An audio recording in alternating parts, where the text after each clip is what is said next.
It was this time last week that a couple from Southwest Virginia was preparing to go to the Route 91 Harvest Festival in Las Vegas.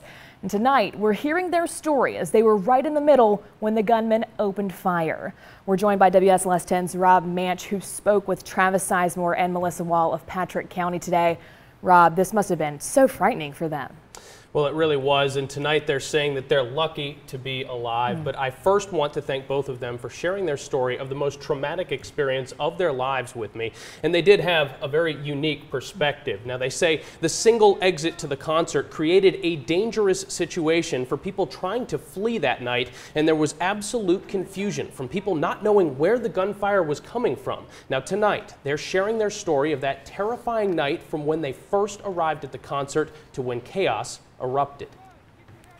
These pictures of Travis Sizemore and Melissa Wall show how excited they were to be at the Harvest Festival last week, standing right outside the Mandalay Bay Hotel that only minutes later would become the gunman's shooting site. Nobody's in there thinking, hey, I'm getting ready to have to run for my life. Sizemore described his confusion when the first shots rang out. I didn't think it was gunfire. I mean, I heard it probably 10 times. And I looked at Melissa, I said, I think that's fireworks. And she said, no, it sounds like a gun. Sizemore says it wasn't until he saw people running past him that he realized his life was in danger. There was people falling. I think I stepped on a couple people. And I think it was just from being trampled. And we went in this one little small area of a fence that I think somebody had even tore down to escape.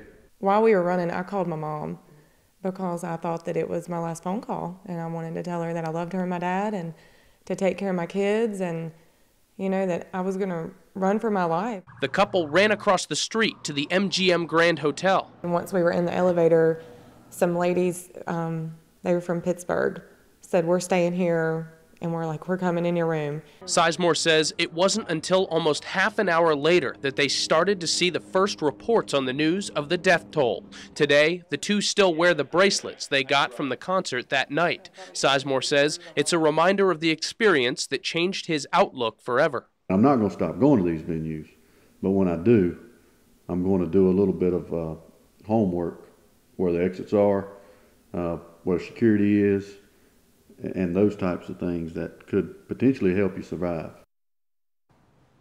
And Sizemore also told me that he's thankful for the bravery of the first responders that night. He says as he was running away from the gunfire, the officers were running towards it to help victims. In studio, Rob Manch, WSLS 10.